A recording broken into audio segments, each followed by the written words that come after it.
Cet après-midi, je vous raconte un palais du 19e siècle devenu gare, devenu musée, ou la véritable histoire du palais d'Orsay.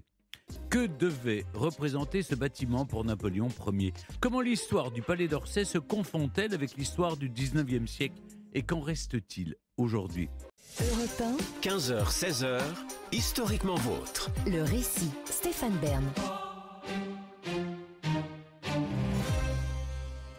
Le 2 septembre 1900, l'Indépendant du Berry transmet à ses lecteurs une heureuse nouvelle. La compagnie du chemin de fer d'Orléans a l'honneur d'informer le public, lit-on, que les principaux trains express des lignes de Bordeaux, de Toulouse et de Nantes conduisent maintenant les voyageurs et leurs bagages jusqu'à la nouvelle gare de Paris, quai d'Orsay, située au centre de Paris, près de la place de la Concorde et l'entrée principale de l'exposition. Messieurs les voyageurs, on se demande où sont les dames, se rendant à Paris par ces trains sont priés de vouloir bien, en demandant leurs billets et en faisant enregistrer leurs bagages, faire connaître s'ils désirent descendre à l'ancienne gare de Paris-Austerlitz ou au contraire, continuer jusqu'à la nouvelle gare de Paris, quai d'Orsay. 1 mois et demi après son inauguration, le 14 juillet 1900, la gare d'Orsay est un succès. La compagnie des chemins de fer d'Orléans a réussi son pari, celui de prolonger ses lignes de train en provenance du centre de la France jusqu'au centre de Paris, évitant ainsi aux voyageurs d'effectuer 1 heure de fiacre supplémentaire depuis la gare d'Austerlitz. Actée en 1897, la démolition de l'ancien palais d'Orsay et sa transformation en gare terminus n'ont nécessité que 2 années de travaux, et ce, malgré les compromis qu'imposait la localisation de la gare. Sur la rive gauche de la Seine, face au jardin des Tuileries et à quelques pas des pavillons colorés de l'exposition universelle qui bordent cet été-là les quais depuis l'esplanade des Invalides jusqu'au Trocadéro, l'édifice se devait, dans un tel décor, d'être un joyau de plus au milieu des autres, capable de susciter autant l'admiration de la foule élégante venue s'émerveiller devant le palais de l'électricité sur le Champ de Mars, ou s'amuser à emprunter l'incontournable trottoir roulant baptisé rue de l'Avenir. Dans ce contexte, le défi de l'architecte Victor Laloux était de dissimuler la gare d'Orsay aux yeux des promeneurs. Et il le fit en cachant méticuleusement les structures métalliques du bâtiment derrière une façade extérieure en pierre de taille. Nul ne soupçonne ainsi, depuis l'autre rive, qu'entre ces murs une verrière surplombe des voies ferrées à 40 mètres de hauteur. Seules les 2 horloges, situées de part et d'autre de la façade donnant sur la Seine et sous lesquelles il est inscrit Paris-Orléans, rappellent la vocation de l'édifice. Pourtant, si l'on tournait inlassablement les aiguilles de leur gigantesque cadran pour remonter le temps, les murs d'Orsay nous conteraient une toute autre histoire, le début de l'histoire du palais d'Orsay que je vais à présent vous raconter. Et oui, les voyageurs pressés de la Belle Époque ne sont pas les premiers à lever des yeux intrigués vers le quai d'Orsay. Quand ils s'y pressent, bagages à la main, pour monter dans leur train au tournant du XXe siècle, le lieu a déjà près de 100 ans d'âge. Avant qu'on y bâtisse une gare et son grand hôtel adjacent, l'emplacement avait en effet attiré le regard d'un homme de très haut rang, un guerrier et chef d'État dévoré d'ambition que les défis n'effrayaient pas et qui se trouvait bien décidé à redessiner Paris à son image. Sa ville, le premier empereur des Français, Napoléon Ier, la voulait grandiose. Le palais d'Orsay, majestueux.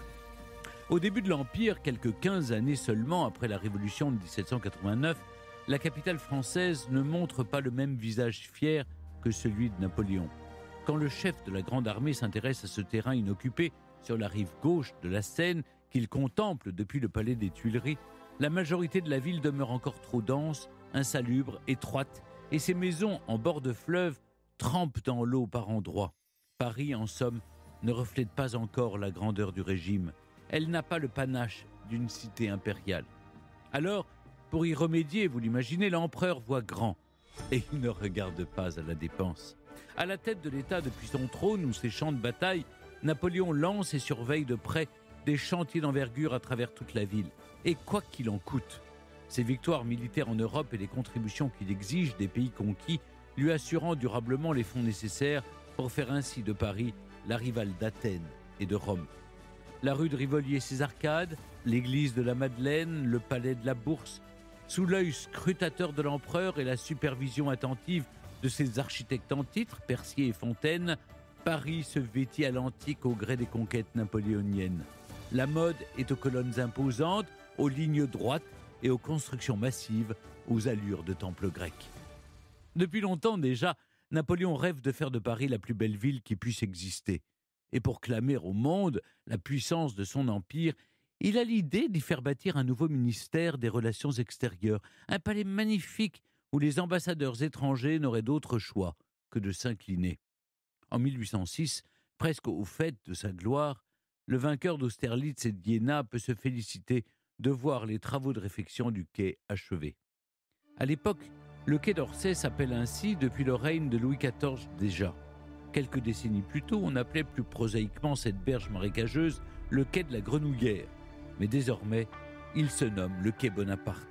C'est ici donc, entre la caserne de la garde impériale tout juste construite et l'ancien hôtel de Salm, transformé en palais de la Légion d'honneur à sa demande, que Napoléon projette de faire construire son ministère des Relations extérieures. Un portefeuille qui vient alors tout juste de passer des mains du célèbre Charles-Maurice de Talleyrand-Périgord à celle d'un certain Jean-Baptiste Nompère de Champagny. Âgé d'une cinquantaine d'années, anciennement ambassadeur à Vienne sous le consulat puis ministre de l'Intérieur sous l'Empire, il exerce la fonction de ministre des Relations extérieures de Napoléon de 1807 à 1811. Quant à l'architecte en charge des travaux, son nom ne vous dit peut-être rien. Il se nomme Jacques-Charles Bonnard et a été choisi par Talleyrand après avoir participé à la restauration de son château de Valençay dans l'Indre. Dès 1808, l'empereur étudie donc avec attention les différents plans qu'il lui propose, mais sans jamais être satisfait. Il faut dire que le dessin de Bonnard s'éloigne du sien. L'architecte préfère en effet à l'austérité antique les fioritures et le raffinement de la Renaissance italienne. Pas moins de 7 projets seront donc soumis à l'empereur en 2 ans, avant que Bonnard ne soit officiellement autorisé à démarrer les travaux en avril 1811. À cette même date, Champagny se retire de ses fonctions. La valse que s'apprête à danser architecte, ministre, bureaucrate et artiste au palais d'Orsay ne fait donc que commencer. Et elle fera tourner bien des têtes pendant les décennies à venir. Si Champagny a quitté son poste, c'est parce qu'il déplore que les relations de la France avec la Russie se dégradent. Et c'est justement ce qui va précipiter la chute de l'empereur. À partir de 1812, la campagne de Russie vide peu à peu les caisses de l'État. Napoléon Ier s'enlise en Europe de l'Est jusqu'à la Bérésina. La grande armée est affaiblie, mise en déroute. Et à Paris, Jacques-Charles Bonnard ne dispose bientôt plus du budget nécessaire pour poursuivre les travaux que le froid de l'hiver 1812 complique également. Aussitôt entamé, le chantier doit être mis sur pause. Quand Napoléon Ier est contraint d'abdiquer en 1814, il n'existe du palais d'Orsay que ses fondations et des murs ne mesurant pas plus de 2 mètres de hauteur. Le monument serait-il condamné avant même d'avoir vu le jour ? Napoléon a beau revenir brièvement au pouvoir pendant le célèbre épisode des 100 jours, ses chantiers dans la capitale se trouvent menacés. Lorsque le Corse est définitivement exilé à Sainte-Hélène et que les Bourbons reviennent sur le trône, nul ne sait que faire de ces monuments inachevés qui devaient symboliser la gloire de l'Empire. Un empire bâti par celui que les frères de Louis XVI considèrent comme un usurpateur et dont les ambitions territoriales ont considérablement creusé le déficit budgétaire de l'État. Pourtant, tout ce qu'a construit Bonaparte n'est pas remis en cause sous la Restauration, loin de là. Pour commencer, Pierre Fontaine demeure l'architecte du roi, avec pour mission, entre autres, de restaurer Versailles, les Tuileries et le Louvre. Et si certains des projets de Napoléon Ier sont avortés, comme celui qu'il avait de bâtir un palais pour son fils le roi de Rome sur la colline de Chaillot, d'autres sont menés à terme. Il faut par exemple achever la construction des quais et du palais de la Bourse. Et pour ne pas laisser en chantier l'un des plus beaux quartiers de Paris, reprendre celle des murs du palais dessinée par Jacques-Charles Bonnard. Hélas, après s'être donné tant de mal pour en dresser les plans, l'architecte ne verra malheureusement jamais son œuvre terminée. Décédé en 1818, il est remplacé par l'un de ses élèves, Jacques Lacornay. C'est à lui que revient désormais la lourde tâche de bâtir un bel édifice sur le quai d'Orsay, qu'on ne nomme plus le quai Bonaparte naturellement. Si les travaux ont repris dès 1817, un doute persiste toutefois quant à la fonction à donner au bâtiment. Car c'en est maintenant fini des fastes et de la démesure du Premier Empire. Louis XVIII tente de réconcilier tous les Français à la royauté et un palais aussi grand n'apparaît plus nécessaire au ministère des Affaires étrangères. Les frontières du pays ne sont plus celles qu'elles étaient en 1814, les vainqueurs de Napoléon ayant exigé qu'elles se restreignent de nouveau à celles de 1789. Mais alors, si le palais d'Orsay ne sert plus à accueillir en grande pompe les ambassadeurs du monde entier, que peut-il devenir ? En attendant de le décider, les travaux sont complètement mis à l'arrêt en 1820, 10 ans après la pose de la première pierre.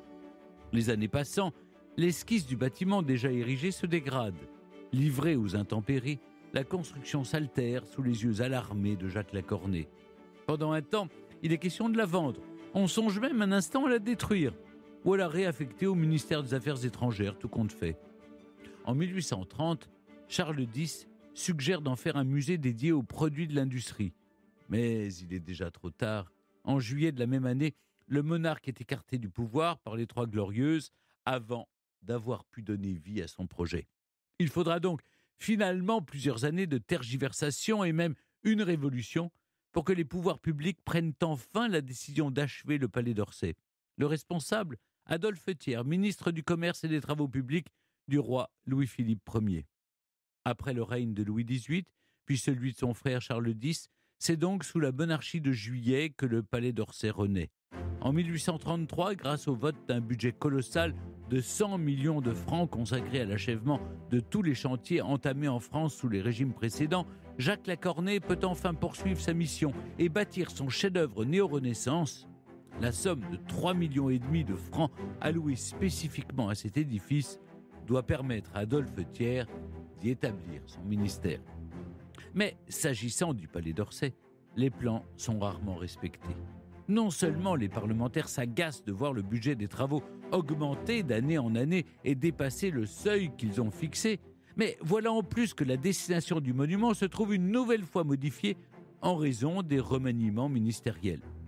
En 1837, le palais d'Orsay n'est toujours pas entièrement terminé lorsqu'on décide finalement d'y installer la Cour des comptes et le Conseil d'État, charge alors pour Jacques Lacornet de revoir sa copie et d'adapter l'architecture de l'édifice à ces deux institutions.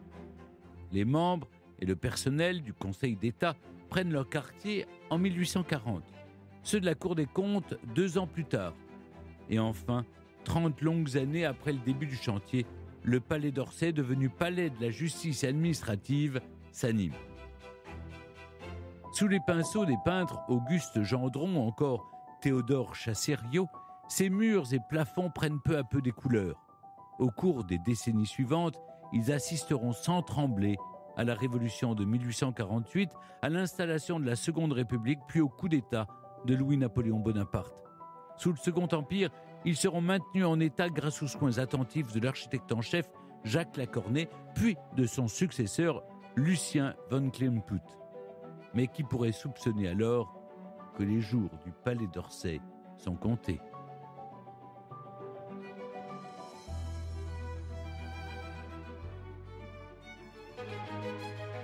Tandis que Paris retrouve un peu de son faste impérial, l'hôtel du Quai d'Orsay pose fièrement en bordure de Seine. Il étire le long de l'eau sa façade élégante, percée d'arcades, qui évoque les palais italiens de la Renaissance et du XVIIe siècle. À la manière des palais florentins, le rez-de-chaussée et les 3 étages de l'édifice s'organisent autour d'une grande cour intérieure de 1600 mètres carrés, au contour tantôt baigné de soleil, tantôt voilé dans le clair-obscur de l'éclairage au gaz qui l'illumine à la tombée du jour. Cette cour principale est elle-même encadrée par 2 cours latérales plus petites. Les différents corps de bâtiments s'étendent ainsi entre la rue de Lille, parallèle au quai, et où se trouve l'entrée principale du monument, la rue de Bellechasse, où se situe l'entrée particulière du Conseil d'État, et la rue de Poitiers, par laquelle on accède alors à la Cour des comptes. À l'intérieur, les frises en marbre coloré du palais d'Orsay, ses sculptures, stucs, colonnes et peintures ne font qu'accentuer ses airs renaissants. Quant à son toit en zinc, voulu par Jacques Lacornet, il est des plus modernes, à la fois économique et solide, pense-t-il. Depuis toujours, l'architecte Pierre Fontaine prédisait que le palais d'Orsay serait l'un des plus beaux monuments de Paris. Certains architectes, artistes et même professionnels du tourisme louent comme lui sa magnificence et son style néo-renaissance unique à Paris. De l'avis de l'historien de l'époque, Édouard Fournier, en revanche, l'édifice, et je cite, « il pêche par un point capital l'absence de caractère, il ne ressemble à rien parce qu'il est propre à tout », juge-t-il. Une critique cinglante parmi bien d'autres. Certains ne pardonneront jamais au palais napoléonien toutes ces années d'hésitation et de revirement au sujet de sa fonction qui modifièrent à plusieurs reprises son architecture et y induisirent un éclectisme symptomatique du XIXe siècle qui agace. Haï par les uns, admiré par les autres, le palais de Bonnard et la Cornée possède le don d'attiser les passions. Indiscutablement, ce monument parisien joue de malchance depuis le jour où sa construction a été décidée par Napoléon Ier en 1808. Et il n'allait bientôt pas résister à la dernière révolution qui allait enflammer ce siècle. Après la guerre éclair qui oppose la France à la Prusse au cours de l'été 1870 et qui se solde par la défaite de Sedan et la chute de Napoléon III, la Troisième République s'ouvre en effet sous de bien mauvais auspices. Paris se retrouve pris dans la tourmente, d'abord assiégé et bombardé par les Prussiens, puis en proie à une guerre civile confrontant le gouvernement retranché à Versailles qui a accepté de signer l'armistice et les insurgés de la Commune déterminés à défendre Paris et la République face à une majorité parlementaire monarchiste. Du 18 mars au 28 mai 1871, les boulets de canon continuent donc de pleuvoir sur la capitale, envoyées cette fois-ci non pas par les Allemands, mais par les troupes du nouveau chef de l'exécutif, Adolphe Thiers.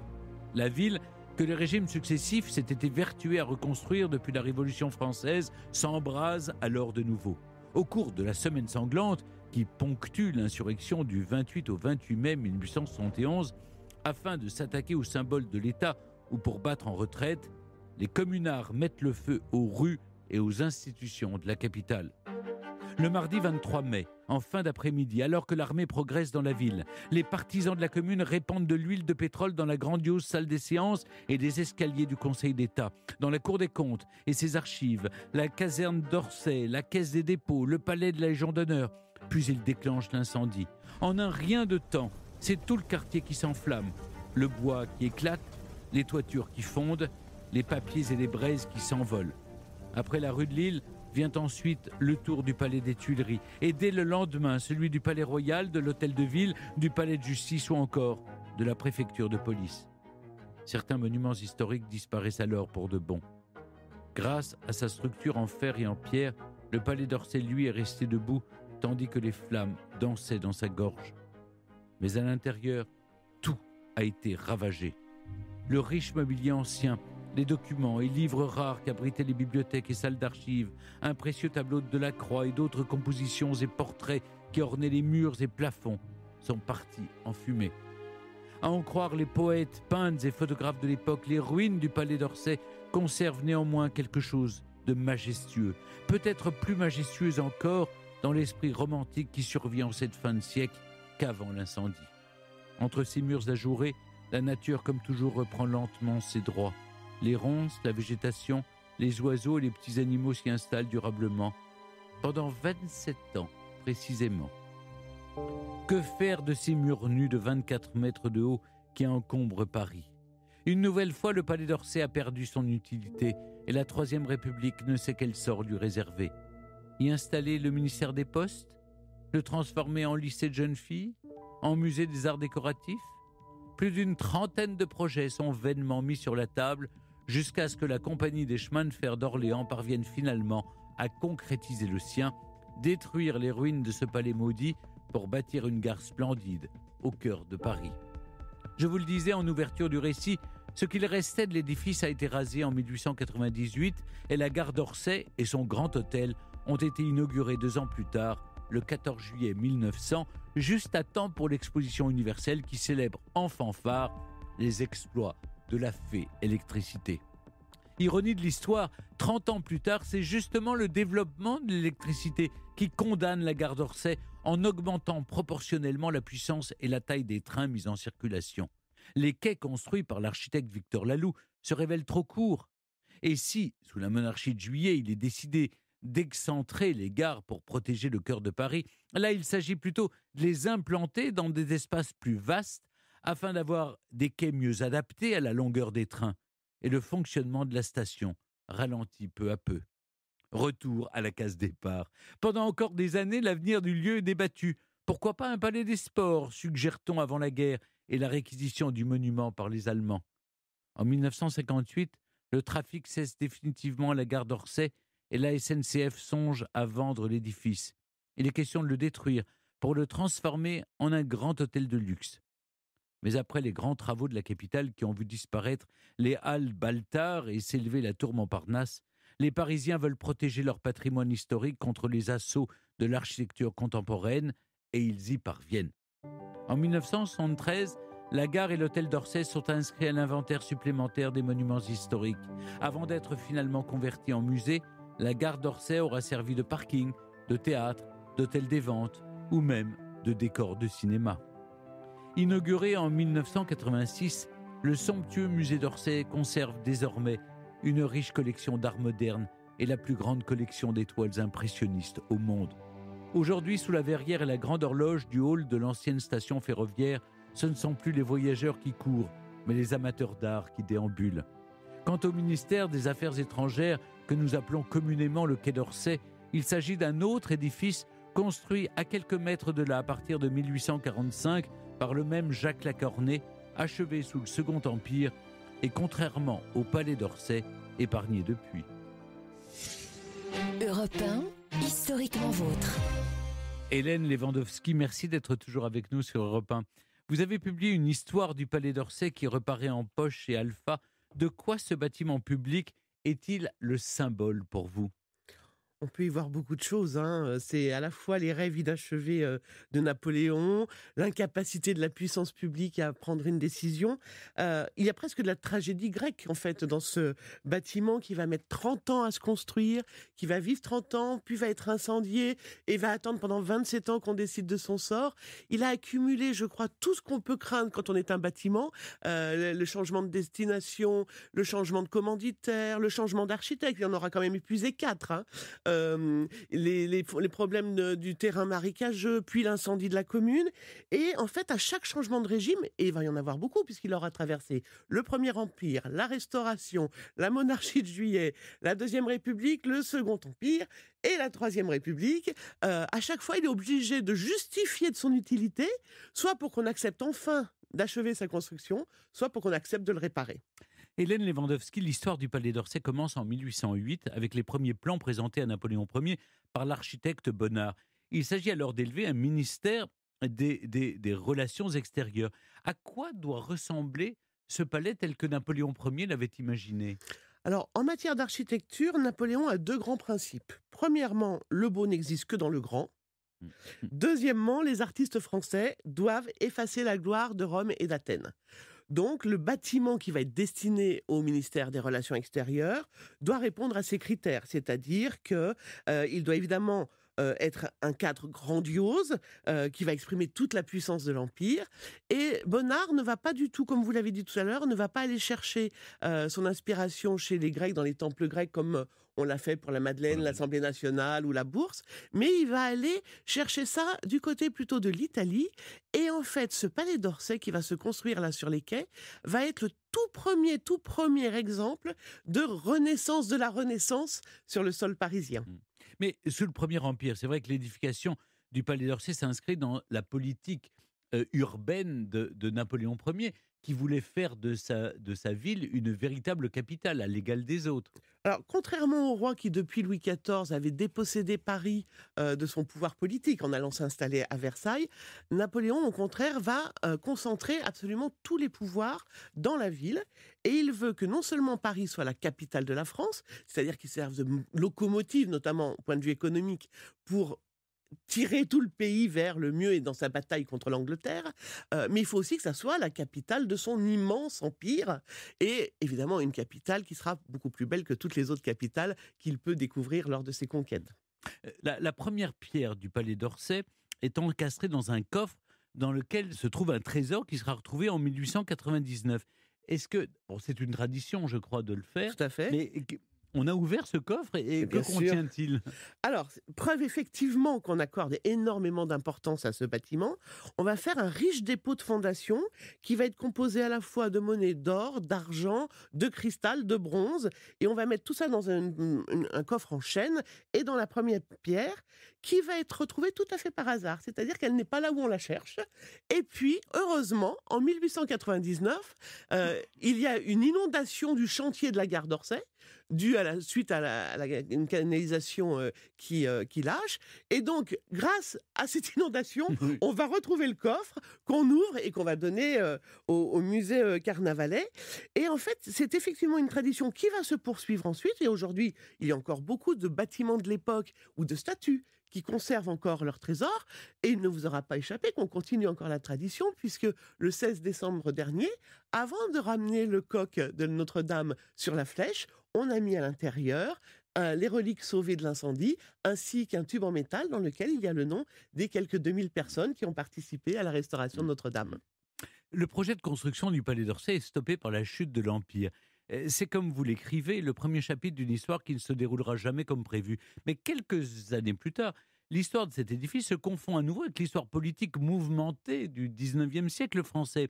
Sous la monarchie de Juillet, ce bâtiment va servir les ambitions du roi des Français, qui a évidemment envie d'installer sa propre légitimité, Louis-Philippe. Et de quelle façon le fait-il? Alors, c'est vrai que ce bâtiment, en traversant finalement tout le siècle, nous raconte tout le siècle. À chaque fois, on découvre comment les hommes de l'époque se comportaient par rapport à un bâtiment public, etc. Et c'est vrai que l'architecture, en général, pas que le Palais d'Orsay, va servir toute la politique de Louis-Philippe, qui, quand il arrive au pouvoir en 1830, hérite d'un pays qui est profondément fracturé par tous les courants politiques. Les bonapartistes, les monarchistes, les républicains. Et donc, en fait, il va se servir de l'architecture pour essayer de réconcilier cette société en donnant des gages un peu à tout le monde. Par exemple, Napoléon, il hérite de l'Arc de Triomphe qui n'est pas encore achevé. Napoléon avait souhaité dédier cet Arc de Triomphe à la Grande Armée. Décision évidemment annulée par Louis XVIII quand il arrive au pouvoir, qui lui veut le dédier à l'expédition d'Espagne de l'armée royale. Et donc Louis-Philippe décide de dédier l'Arc de Triomphe à toutes les armées qui ont combattu depuis 1792 jusqu'à 1815, sans s'embarrasser de problèmes de royalistes ou voilà. Et en plus, l'inauguration du bâtiment se fait le jour anniversaire de la Révolution de 1830, pour aussi faire plaisir aux républicains. Donc il va vraiment utiliser l'architecture pour essayer de réconcilier la société. Et en plus, comme Napoléon, il est parfaitement convaincu qu'un ouvrier au travail est un ouvrier qui ne réclame pas de pain. Et donc quand Adolphe Thiers demande 100 millions aux parlementaires pour finir tous les travaux commencés en France, évidemment, il y a la volonté d'embellir et de moderniser la France, mais il y a aussi bien l'idée en tête qu'un ouvrier, qu'il vaut mieux occuper tous les bras disponibles par une truelle que par un fusil, en fait. Mais vous écrivez que c'est sous la monarchie de Juillet que la mémoire nationale devient une affaire de gouvernement. D'ailleurs, on peut rappeler que c'est Louis-Philippe qui fait revenir les cendres de Tout Napoléon à fait. et qui se sert justement, le côté mémoriel devient Tout à fait. prégnant. Et c'est à cette époque aussi, et notamment avec les livres de Victor Hugo sur Notre-Dame de Paris, qu'émerge la notion de patrimoine avec Mérimée, telle qu'on la conçoit aujourd'hui, cette idée de patrimoine. Tout à fait. Louis-Philippe est entouré de très nombreux historiens comme Guizot ou Adolphe Thiers qui sont convaincus que l'histoire peut être un puissant facteur de cohésion sociale. Exactement dans ce que je vous disais tout à l'heure, pour essayer de réconcilier cette société. Et après tant de bouleversements politiques qu'il y a eu depuis la Révolution, il semble vraiment urgent de réinterroger le passé pour en comprendre les leçons, pour en tirer des leçons et écrire une histoire nationale unifiée, un peu dépolluée en quelque sorte de toutes les dissensions politiques. Et c'est pas un hasard si à cette époque-là, Louis-Philippe décide de transformer le château de Versailles en musée à la gloire de toutes les personnalités, à la gloire de toutes les personnalités de la France. Toutes les gloires de la France. Voilà, toutes les gloires de la France, pardon, de Clovis à Napoléon, hein, on ratisse large. Et puis, c'est aussi à cette époque que François Guizot, donc, qui est ministre de l'Intérieur, va demander la création d'un poste d'inspecteur des monuments historiques qui va être chargé de veiller à leur conservation. Donc, il y a vraiment une envie de s'ancrer dans le passé. Mmh. Cet après-midi, Historiquement Vôtre vous raconte le Palais d'Orsay. On continue à en parler avec vous, Hélène Lewandowski. Hélène Lewandowski, en 1871, pendant la Commune, le Palais d'Orsay est incendié. En plein Paris, pendant 27 ans, ces ruines fumantes vont demeurer... Enfin, elles sont moins fumantes Elles sont moins pendant fumantes au bout de 27 ans. et elles vont continuer, en tout cas, d'inspirer les écrivains. Le bâtiment devient un lieu d'intrigue littéraire? Vous imaginez Paris, on est en plein centre, de l'autre côté des Tuileries, là, de l'autre côté de la Seine, on a cet énorme bâtiment qui couvrait 6000 mètres carrés, 24 mètres de haut, qui a tenu en fait. Ce qui a brûlé, c'est l'intérieur. Et donc toute la nature reprend ses droits, il y a des arbres, etc. Et donc ça va devenir effectivement un lieu d'intrigue littéraire, parce que alors, il y a évidemment les plus scientifiques qui vont venir étudier la faune et la flore pour savoir pourquoi telle herbe pousse à tel endroit. Il y a les plus philosophes qui viennent en tirer des leçons sur la disparition des civilisations, etc. Et puis il y a ceux qui racontent leur visite des ruines. Parce que normalement on n'a pas le droit de les visiter, les ruines. Mais ça attire des curieux quand même. Mais oui, il y a une gardienne à qui on peut donner un petit pourboire et qui vous laisse rentrer sans trop de problèmes. Et ils racontent leur voyage dans ces ruines, un peu comme s'ils avaient raconté leur voyage dans les vestiges antiques d'Athènes. Et puis évidemment, ça devient un personnage littéraire. Il fait vraiment partie de Paris. Et dans Zola, dans La débâcle, va en faire tout un... De très belles pages où il le raconte vomissant de flammes, soulevé par la puissance des flammes. Et puis, il va y avoir des choses beaucoup plus amusantes, comme le savant Cosinus, qui va vivre une de ses aventures dans le Palais d'Orsay la nuit, et il va en ressortir en chaussettes et caleçons. Donc ça, c'est beaucoup plus amusant quand même. Mais c'est vrai qu'aujourd'hui, par exemple, avec l'Urbex, on se régalerait d'aller visiter les ruines du Palais d'Orsay. Mais dites-moi, est-ce qu'il y a des photos parce que c'est les débuts de la photographie aussi, alors, donc j'imagine qu'il y a des photos. Il va devenir un sujet de prédilection pour tous les peintres et les photographes qui souvent posent leur trépied exactement au même endroit. On a certaines photos qui ressemblent au tableau et bien sûr, ils vont tous venir. Imaginez, on a une ruine antique en fait, ce palais italien Renaissance est devenu une ruine et on a une ruine antique là sur le sol. On n'a même pas besoin d'aller à Rome pour le peindre ou le photographier. Ces fresques ont pris l'eau évidemment, mais ça donne quelque chose de très pittoresque, de très romantique. Et tout le monde vient effectivement tester son talent face à la ruine. Une chose m'étonne quand même. L'hôtel de ville a été reconstruit. Le palais de Salm, qui est le palais des Légions d'honneur, a été reconstruit. Le palais des Tuileries a été détruit, lui. Pourquoi il y a tant d'hésitation sur ce palais d'Orsay? En fait, la malchance de ce bâtiment, c'est qu'il a trop bien résisté. En fait, si au moins il avait bien voulu s'effondrer, on l'aurait détruit d'un seul coup.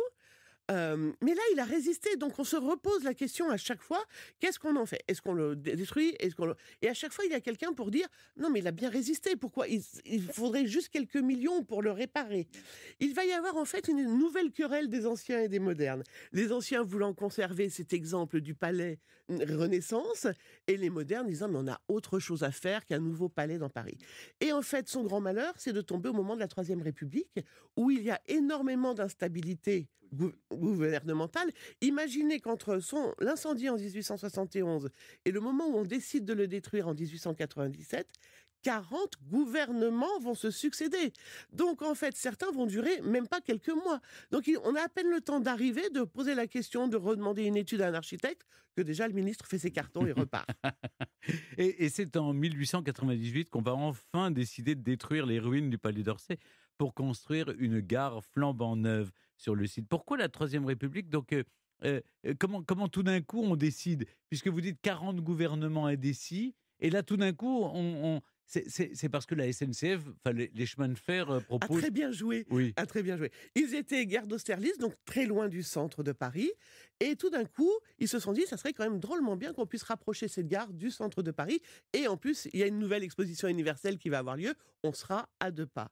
Et en fait, là où on a mis 27 ans à ne pas prendre de décision, en 2 petites années, tout va se résoudre. Et les chemins de fer d'Orléans ont très très bien joué, c'est-à-dire qu'ils ont envoyé des émissaires dans les provinces pour leur dire « regardez ce qu'on prévoit de faire ». Et du coup, en fait, c'est la province qui est venue appuyer le projet en disant « nous, on aimerait beaucoup avoir un train qui fasse Paris-Orléans ». très facilement. Et donc, en fait, c'est grâce à une conjonction. C'est-à-dire, tout d'un coup, on pouvait se débarrasser de cette ruine, on faisait plaisir aux régions, et puis on avait une gare en plein cœur de Paris. Ce qui est intéressant dans votre ouvrage, c'est que on montre aussi que c'est l'opposition, les oppositions, l'instabilité politique au Parlement montrent que finalement, rien ne se fait, rien n'avance, jusqu'à ce que la Ve République, évidemment, permette au président de décider des grands travaux, non? Mais c'est vrai qu'en fait, dès le début, dès la Restauration, on va avoir des débats au Parlement qui sont incroyablement violents entre les députés de Paris et les députés des régions. Sur le thème, on met toujours de l'argent dans Paris, ça serait peut-être bien qu'on en mette un peu en région. Et donc, il va y avoir une véritable opposition à chaque fois. Alors, les députés de Paris disent, oui, mais quand on fait des choses dans la capitale, on sert toute la France. Oui, certes, mais bon, on ne fait pas grand-chose en région. Donc, c'est vraiment, il va y avoir cette opposition-là, et on voit bien comment, petit à petit, la notion de budget de l'État, sur quoi on le met. Et la Troisième République, par exemple, a d'autres priorités. Les écoles, les transports. Construire encore un nouveau palais, c'est pas une priorité, très clairement. C'est drôle, ça fait penser au débat qui a eu lieu récemment sur la restauration du Grand Palais. Tout à fait, tout à fait. L'histoire rocambolesque de ce bâtiment se poursuit au XXe siècle, puisqu'une trentaine d'années après son inauguration, la gare d'Orsay ne survit pas au progrès. Il a même été question, Hélène Lewandowski, de la détruire purement et simplement. Oui, on peut se moquer du 19e siècle qui n'a pas su prendre de décision, mais finalement, le 20e siècle n'a pas fait beaucoup mieux. En fait, comme vous l'avez très bien dit tout à l'heure, tout d'un coup, la puissance électrique va faire que les trains vont s'allonger et donc les quais vont devenir trop courts. Donc dès 1939, il n'y a plus de trains qui arrivent dans cette gare. Et donc se repose la question, effectivement, qu'est-ce qu'on fait de ce bâtiment? Alors, il y a eu plusieurs projets, vous l'avez dit, un centre sportif, etc. Sous l'ère de Georges Pompidou et de Malraux, on avait plutôt... On a failli la détruire, mais c'est les Halles Balta qui ont suscité un tel choc dans l'opinion. Exactement, exactement. On a beaucoup détruit, on a construit la tour Montparnasse. Et tout d'un coup, les Parisiens se disent que protéger leur patrimoine serait une bonne idée. Valéry Giscard d'Estaing, qui arrive au gouvernement, au pouvoir, a exactement la même idée sur la protection de Paris. Et en fait, alors qu'on a décidé de détruire cette gare pour construire un énorme complexe hôtelier qui était sans doute dans le goût de l'époque, mais aujourd'hui nous heurterait sans doute beaucoup, tout d'un coup, Albin Chalandon, qui est ministre de l'équipement, décide que non, finalement on ne va pas le détruire et qu'on va en fait protéger ce bâtiment. Et c'est à partir de là qu'on rentre dans la nouvelle histoire du lieu, c'est-à-dire en faire un musée. Vous écrivez que l'histoire du Palais d'Orsay aurait pu s'intituler « De la difficulté d'être un bâtiment public ». Le musée d'Orsay a été inauguré en 1986, je l'ai rappelé, c'est l'un des lieux culturels les plus visités aujourd'hui de la capitale. Finalement, la malédiction s'est arrêtée. On disait beaucoup de journalistes à l'époque disaient que le lieu était peut-être maudit, mais effectivement, on peut l'espérer. Le sort est définitivement disparu, a définitivement disparu. Oui, quand on voit finalement la file d'attente pour entrer au musée d'Orsay redessine les contours de l'ancien Palais d'Orsay. Exactement. Finalement, il y a encore un peu de l'âme du Palais d'Orsay sur le site. Merci Hélène Lewandowski de nous avoir accompagnés cet après-midi dans Historiquement Vôtre pour retracer la véritable histoire du Palais d'Orsay. Je rappelle que votre livre « Le Palais d'Orsay, une autre histoire du 19e siècle » est disponible en poche chez Alpha. Historiquement Vôtre sur Europe 1 et en podcast sur europe1.fr.